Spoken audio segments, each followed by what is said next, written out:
Welcome everyone, Thomas Montgomery, Smart Money Alliance and IIMFL. It's a beautiful Friday morning, 7:59 a.m. Central, August 21st, 2020. We'll start by reciting our mission statement and then we'll get started. We are a nonprofit organization committed to narrowing the racial wealth gap by teaching financial literacy, improving credit scores, and facilitating the development of minority-owned small businesses.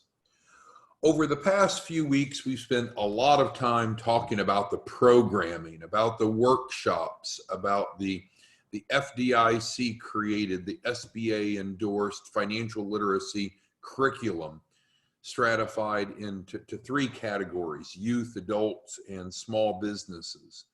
We've got you back up to speed on the Capital Ready Package version 2.0 that offers a guaranteed $100,000 capital raise for any small business, regardless of personal credit or time in business. So we've been talking a lot about one side of the coin, which is the programming, if you will. Yesterday and continuing today, we're going to flip that coin over and make sure that we're crystal clear on the distribution model. Because you can have the best programming in the world, but if we're not effective in getting the word out to our target audience, then we're not going to change their lives and you're not going to be able to monetize your involvement. So today we're going to look at this placemat, this one pager, and go through and make sure we understand the different roles, what it takes to get involved with that role, what you primarily do, the primary job functions or job duties, as well as the compensation. So that's our focus today. We're looking at the distribution model, illustration, and hopefully we all see this here. All right, so let me get my highlighter fired up so I can, that was the initial. That's what I get for not being that proficient in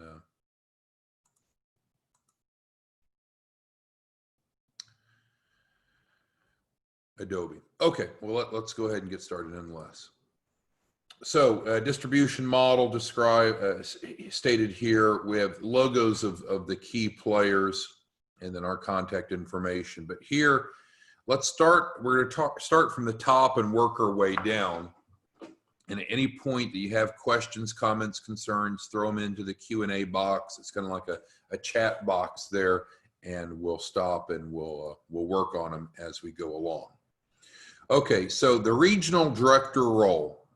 This is a leadership role. There is no cost to be a regional director.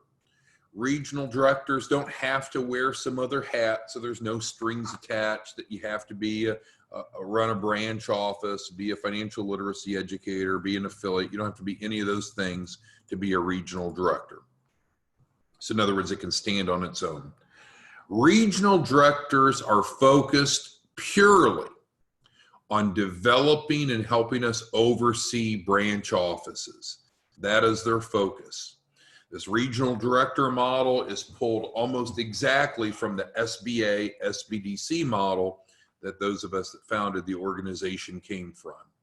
So the regional directors can develop branches anywhere in the United States. Technically, once you've developed 4 branches, then we will execute the regional director DocuSign with you. The reason for that is we have lots of people that raise their hands and say, oh yes, I want to be a regional director. But when it comes time to implement, some of them come up short. And I know that wouldn't be the case for you.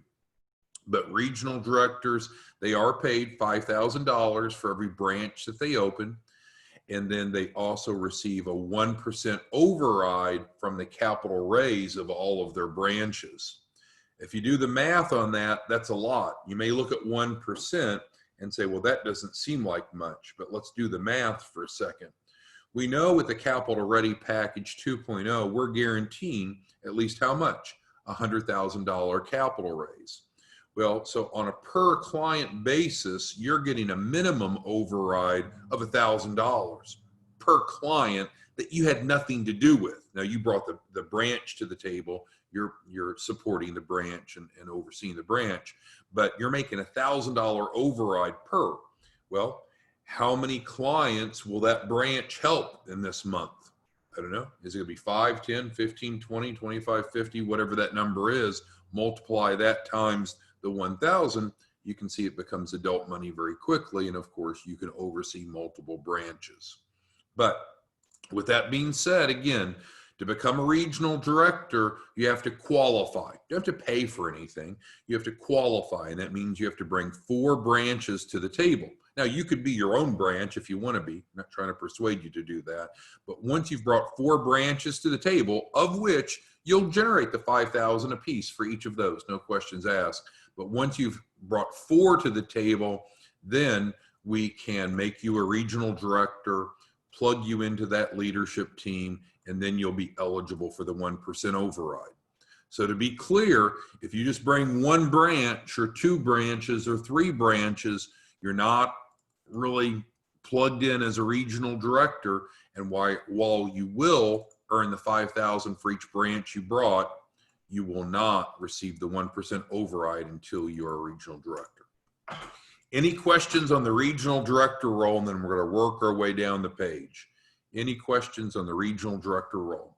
Our goal today is to not try to persuade you to be in some certain role as a regional director or any other role. We're just clarifying the roles in more of a pictorial view so you can understand the relationship between them. Dion's asking a good question. Yes, regional directors, and I didn't mention that, and I should have. So the $5,000 is at any time you bring a branch on, and that's of course paid out once they pay their branch license fee. The time period to bring on 4 branches to promote up is within a 30-day period, Dion. Thank you for bringing that up, and I didn't mention that, in a rolling 30-day period. So it doesn't mean that over the next 5 years you somehow muster up 4. We would appreciate that, and that's great. You'll make your $5 grand a piece. But regional directors are actively developing branches. So they need to demonstrate commitment and ability by, within a rolling 30-day period, bringing on 4 branches. Thank you, Dion, for clarifying that. All right, so we're moving on. Now, if you have questions about the regional director role, we can bounce back up, but now we're going to move down. Oh, Bill's asking about the $5,000. So once the branch license fee is paid, then the $5,000 is paid out. The 1% is immediate. In other words, each month we tally up the capital raise from your branches, and you're making a 1% override. And that doesn't come out of the branch's pocket. The branch is making 5%, right? So we're paying out 6%. You're getting 1%, and the branch is getting 5%, but I'm ahead of myself. So now, moving on. So next we have branch offices. Our goal, our vision, our dream, if you will, is to have branch offices serving local communities from coast to coast, from border to border. If you need analogies to think about State Farm offices, Edward Jones offices, for example. Now, we have geographic protection, which I'll get to in a moment, geographic exclusivity. So each branch will have 4 zip codes of geographic exclusivity, which I'll talk more about. So the point is, there won't be a branch office every block. That's unnecessary. But for every 4 zip codes, we will have a branch office. I know that some zip codes are more populous than others. I know that you may have an interest in having 4 zip codes that are non-contiguous, that don't touch. But branch offices encompass 4 touching zip codes. Now, what do the branch offices do? And again, you can be a regional director and run a branch office. You can do both, but you don't have to. So no confusion there. Well, we're focused on improving financial literacy. How do we improve financial literacy? Well, we have about 30 different topics developed by the FDIC, promoted by the SBA in the 3 categories that we talked about at the top of this webinar: youth-based, adult-based, and small business. And then, of course, we have our flagship program, which is called the Entrepreneurship Program. And so branch offices should be facilitating the setup of the entrepreneurship programs on an ongoing basis. We should have ideally one new entrepreneurship program workshop, which is 4 weeks in duration, starting every week. So there should be 52 classes starting in a week, maybe with some exceptions for key holidays. Second primary duty of a branch office is to increase access to capital. That's part of our mission. That's a clear area of need. And I'll tell you, while there's a lot of different financial literacy topics we can talk about, most small businesses are more concerned than anything about money. And so it's okay to talk about money. We're here to show you how money flows, because while we all are mission oriented and we want to make the world a better place, it's okay for you to have the mindset it's all about money. So we're going to show you how to make money, and we're going to show small businesses how to make money. How do we show small businesses how to make money? Through improved financial literacy, using curriculum, again, award-winning curriculum developed by the FDIC, promoted by the SBA, so there's no nonsense there. And then increasing access to capital, we can apply that knowledge and help them raise at least $100,000 guaranteed through the Capital Ready Package 2.0. Branch offices should also see themselves as a master affiliate. Maybe we don't like that terminology, but it's just what's used in the industry. So that means that your distribution model to feed clients in to the branch will be driven in part by having affiliates, which we'll talk about here in a few minutes. It's the orange towards the bottom of the page here. And so the master affiliate just means you're the boss, you're the top. This is not MLM, this is not network marketing, but you are at the top of the food chain, right? You are at the top of the food chain, and that's what the master affiliate denotes. There's no one making money off of you. However, you're making money off of all your affiliates. Compensation, and again, this isn't all inclusive, but just trying to hit the highlights on a one-pager. Branch managers are going to earn around $5,000 per entrepreneurship program workshop they teach. That math is real simple. We know that you're making $198 times N being the number of people that attend the class. The money for attending the class could come out of that person's pocket, or we can get sponsorships or what have you. But the bottom line is you'll generate around $5,000 per workshop. Could be more, could be less, based upon size. Again, we just talked about a branch should ideally be starting a new workshop, a new entrepreneurship program workshop each week. And ignoring holidays for a second, there's 52 weeks in a year. So if we're doing 52 weeks in a year, and we multiply that times the 5,000, the average revenue per workshop, that's about $250,000. So it's not get rich quick, but it's a good base to work off of. So our front end education off of workshops should in fact be right about $250,000 a year. Now, second to that, or secondly, then we also have the revenue that the branch offices generate from the enrollments in the Capital Ready Package 2.0. Now, it's true, some of these people that have attended the workshop may in fact turn around and enroll in the Capital Ready Package 2.0. However, people do not have to go through the workshop to enroll in the Capital Ready Package 2.0. So these could be an overlapping population, but in general, they're separate. What will happen, and we were talking, I forget if it was Bill or who I was talking to yesterday was asking questions. So, no, it was Baldwin. After we go through and teach the workshop, we conclude the entrepreneurship program step 4 with doing a capital match. That gives them a direction of where to go afterwards. They've got their loan package built, and we give them a direction. Baldwin asked, well, what happens to those people afterwards? Can we go ahead and offer them to become a client of the Capital Ready Package 2.0 and give them credit for having attended the workshop? Absolutely. So in that case, instead of them paying the $2,500 refundable deposit up front, the $2,500 would be reduced by the amount that they paid to attend the class. So they would have a balance of $2,104. You would know if they can afford it or not, right? Because you've worked on their personal financial statement and their financial needs analysis. So you're not going to pitch this to someone that's not qualified. And again, it's a refundable deposit, so they'll get it back. So in that case, they would pay the extra $2,104. You keep half of that. So frankly, instead of making $1,250 for someone that you've upgraded from the workshop, technically you would make $1,052, but you understand the math, that there can be a flow there. And then of course, branch offices earn 5% of the capital raise for the Capital Ready 2.0 clients. If you are not a branch manager, you don't earn 5%. Through the recent trainings, we've talked about up to 5%. Only branch offices earn the 5%. If you're a frontline financial literacy educator, which is an important role, and we'll talk about here in a moment, it's next up, as you can see, they earn 1%. Well, what's the difference between 5% and 1%? Oh, right about 4%, right?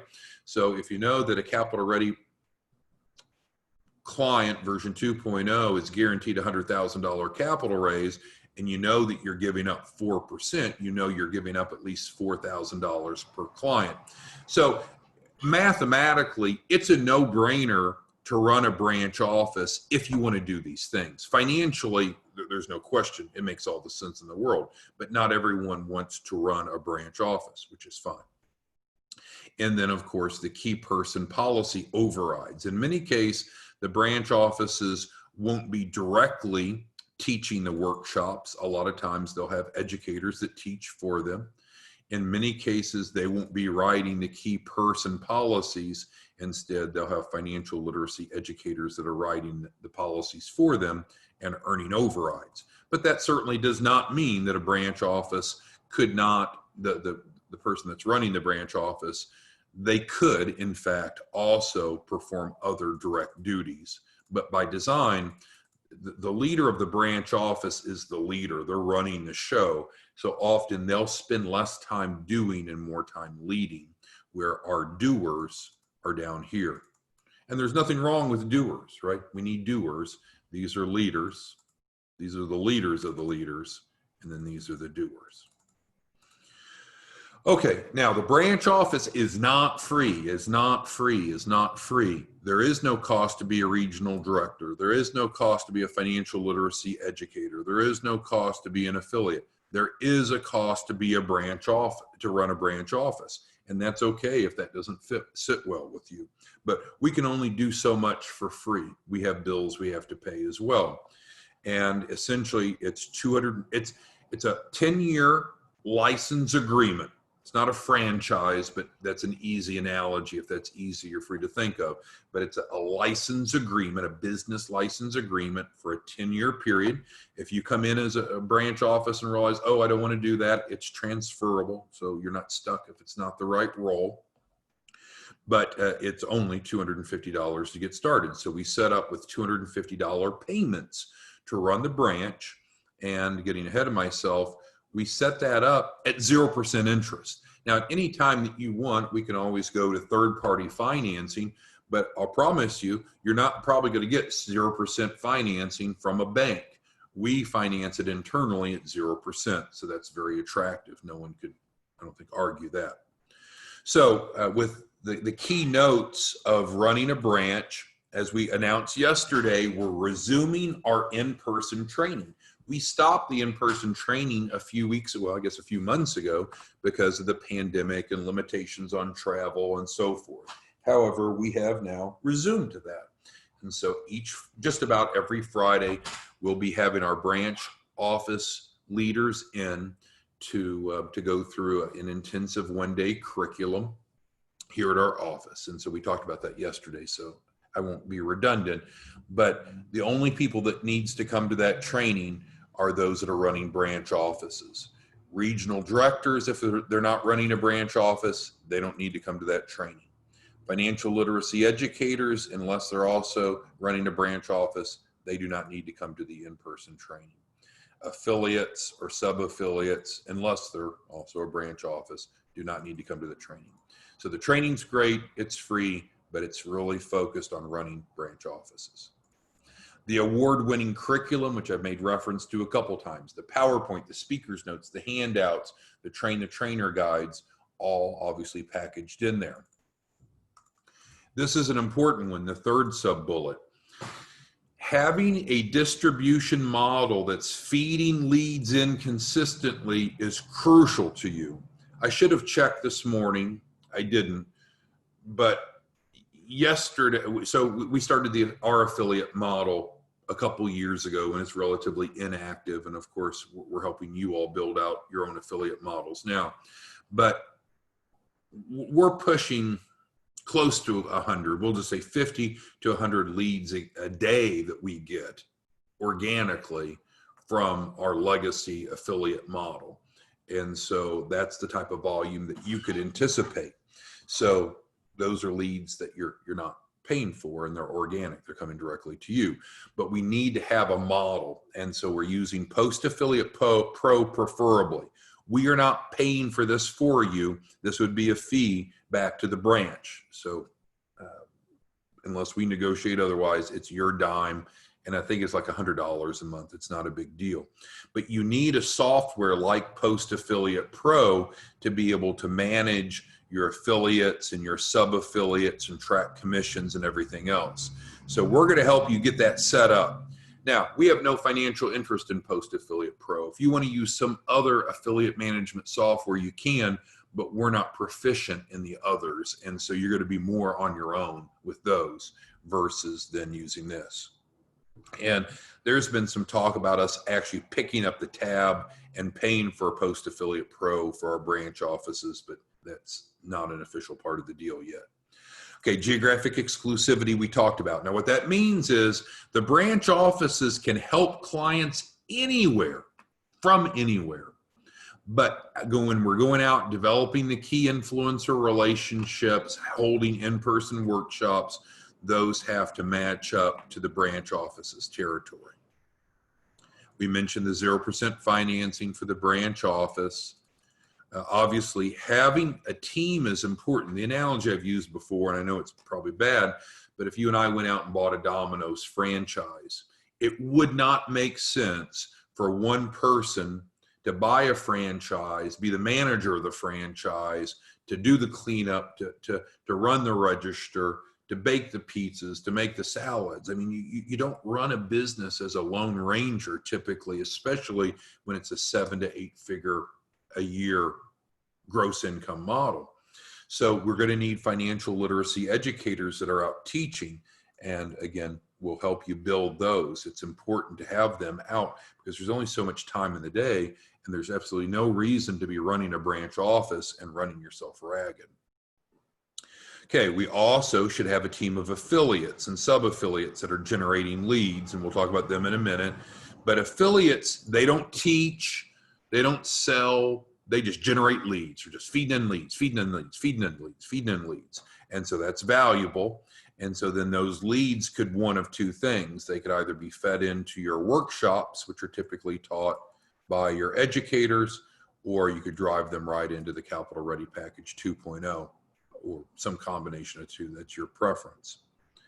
To clarify, there are no overhead requirements for running a branch office. Originally, we're talking months ago, probably years ago, the vision was to have physical, tangible offices in each community. But because of the feedback we receive from many of you, combined with the fact that we have to do more virtually in light of all that's going on in our environment, there is no physical office requirement. You can work from home in your underwear if you want. Flexible schedule. The flexible schedule means that to run a branch does not mean it has to be a full-time focus of yours. Of course, there's a lot of moving parts going on here, and you're going to need your educators and you're going to need your affiliates, but you certainly could be efficient and do it on a part-time basis. And we still do have the $25,000 of working capital. So that's a grant that is given to the branch office for startup or operating cost. It's unrestricted funds, so it can be used for whatever purpose, and that is distributed once the branch office license fee is paid in full. Bill has a question on the branch manager role. Is this under their own business name? And that's really to your discretion.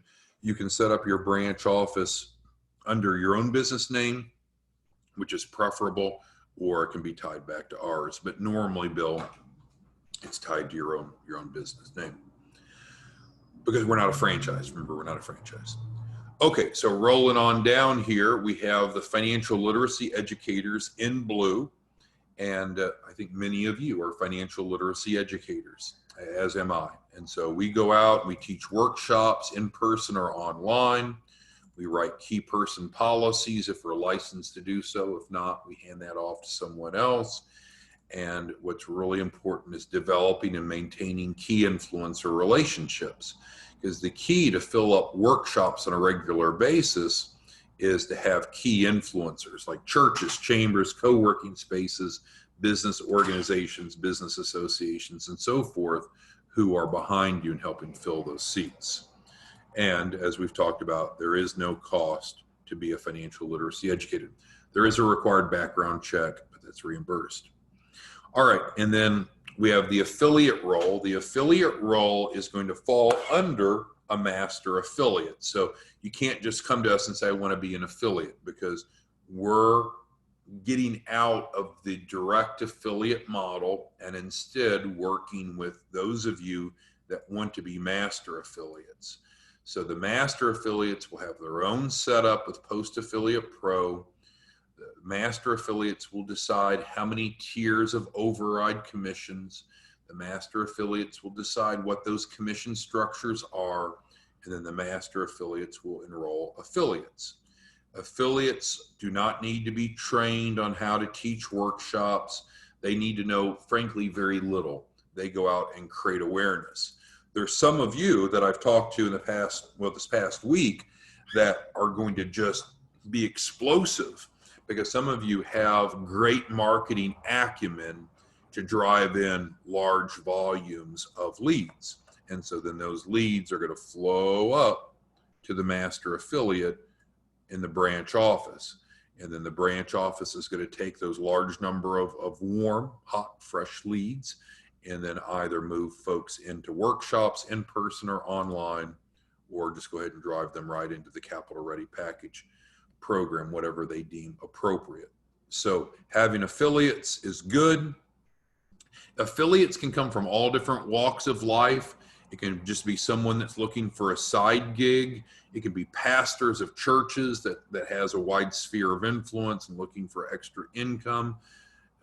It can be anyone or everyone. It could be an organization or an individual. Now, we are not MLM, not network marketing, but affiliate models do have override commissions. That's very important. And we talked about this yesterday, and I'll go through an example again, because it's important to understand. So take John, who's on the phone or on the webinar now, Mr. Stockton. In our legacy affiliate model, he was our top affiliate producer. He had developed 850 affiliates, but not all of those were direct to him. He brought in some, and some of those people knew other people, and some of those people knew other people. So again, not network marketing, not MLM, but when you have override commissions, you give people motivation to go spread the word. And that's what you want for your branch office, is to have a very robust, active team of affiliates that are driving in volume. Why do they do that? They're following the money, right? Everyone gets paid. That's why this model works. And it's an innovative way to monetize a solution to a huge problem, which is poor financial literacy and inadequate access to capital. We've talked about how regional directors get paid for developing and overseeing branches. Branch offices are involved and paid for the workshops and the Capital Ready clients, as well as the key person. And then affiliates here are paid based upon conversions that occur from the leads that they've generated. Notice I don't say how much an affiliate gets paid, do I? Well, why? because the master affiliate decides that. Each master affiliate can have their own comp plan. And so we're not a master affiliate any longer. John and several others of you are becoming master affiliates. So you'll be deciding how much your affiliates get paid. So I can't put it here because I don't know, and the answers will be different. And frankly, we don't care how much you pay your affiliates. That's between you and them. And then while it's a little bit unnecessary, I just put this to demonstrate that an affiliate comp model typically should pay 5 to 7 layers deep. And so this is an overly simplified model, but if, frankly, the regional director could be almost like a super affiliate, so we'll call that level 1. The branch office acts as the master affiliate, that's level 2.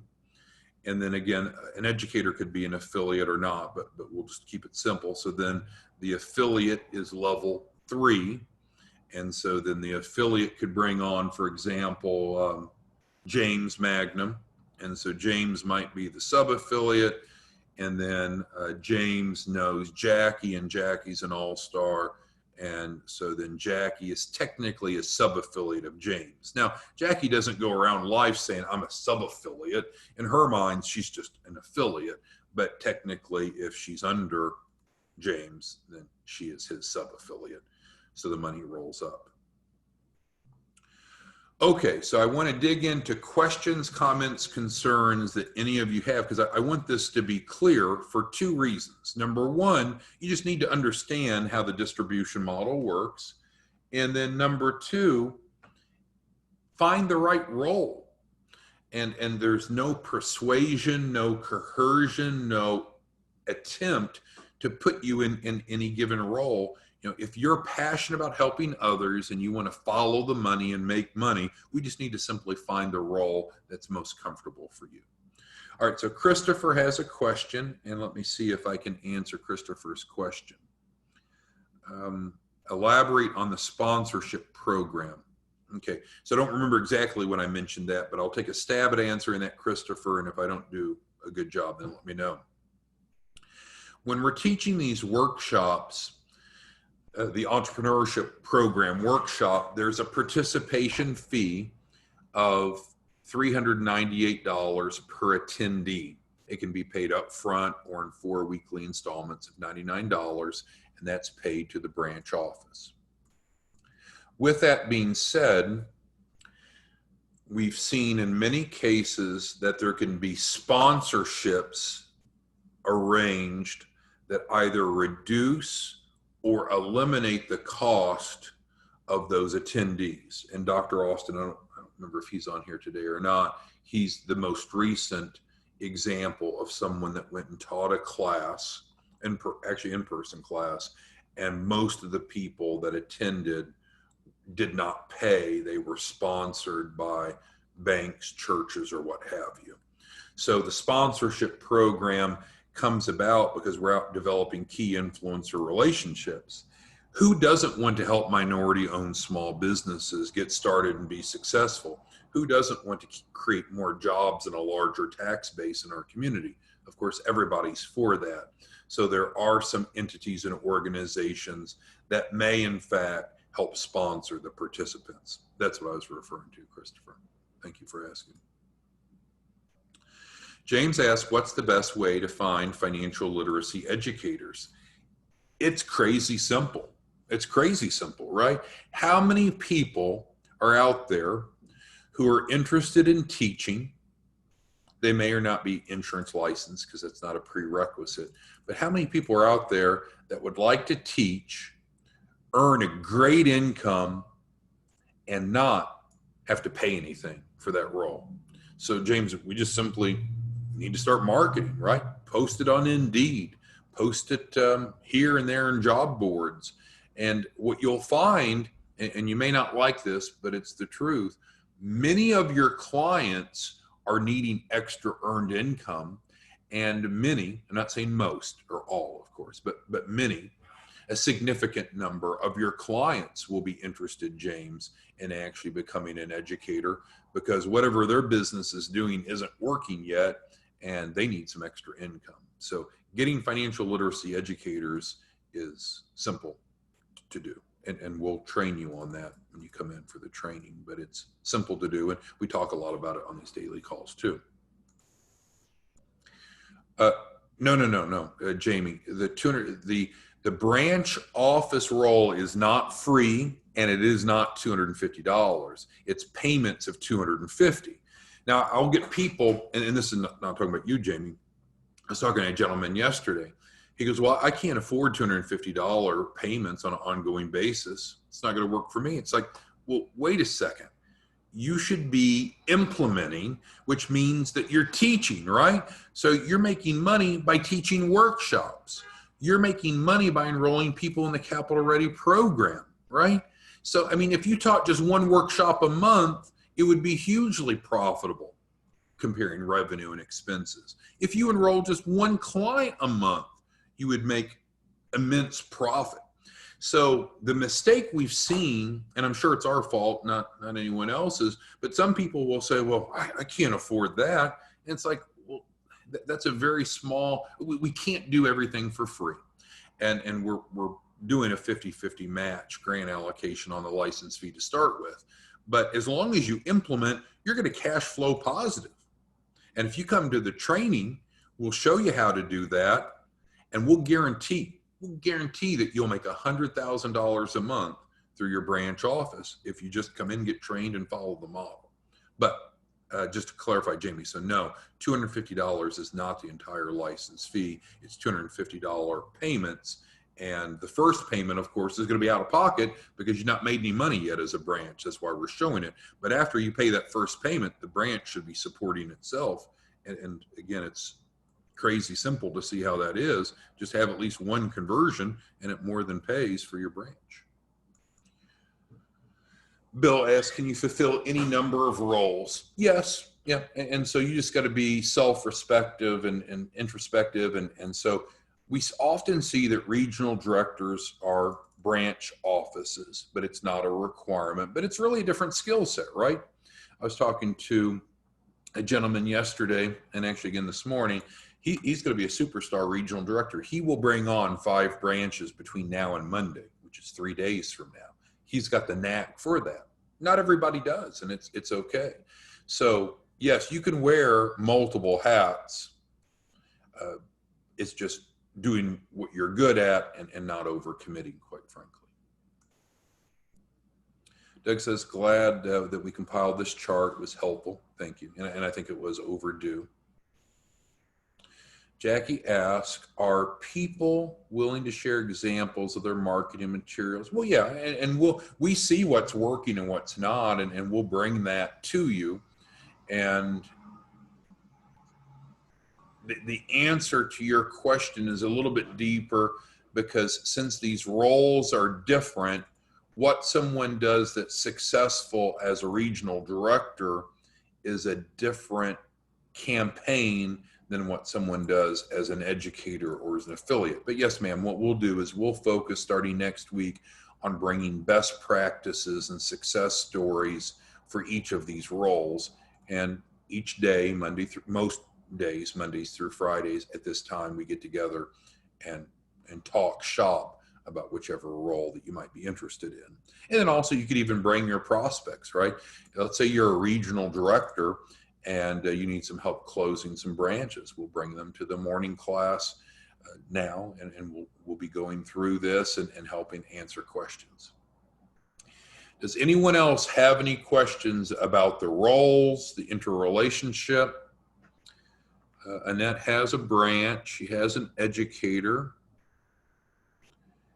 She needs help on the Eventbrite, and that's fine. So Jennifer can help you with Eventbrite remotely. And then your other option, of course, is to come in and we'll work on it here together. Yep, yeah. So Annette, Jennifer is your primary point of contact. So reach out to Jennifer. And then as soon as you can and you would like, we would encourage you, Annette, and all of our other those of you running branch offices, to come in. Starting September 4th, we're resuming the in-person trainings. All right, so I think we've covered a lot. hopefully it was helpful. I did send this little placemat out to everyone announcing the meeting. And so you should have that. Just get with Jennifer if you have questions. Our office numbers here.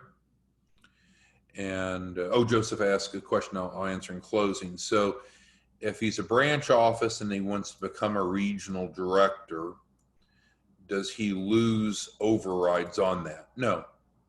So you can be a regional director, be a branch, run a branch, earn 5% off of your branch, and also earn a 1% override as a regional director off of your branch. Now, there is in closing, there is one more role that's kind of off the top of this page, and it's again what we call the super affiliates. And so they are bringing on regional directors, but you have to be a really strong power player and generate massive volume. But just so you know, they also earn an override. All right. Well, thanks, everyone. We'll talk to you soon. Have a good weekend, and we'll be back here Monday morning, same time, same place. Have a good day.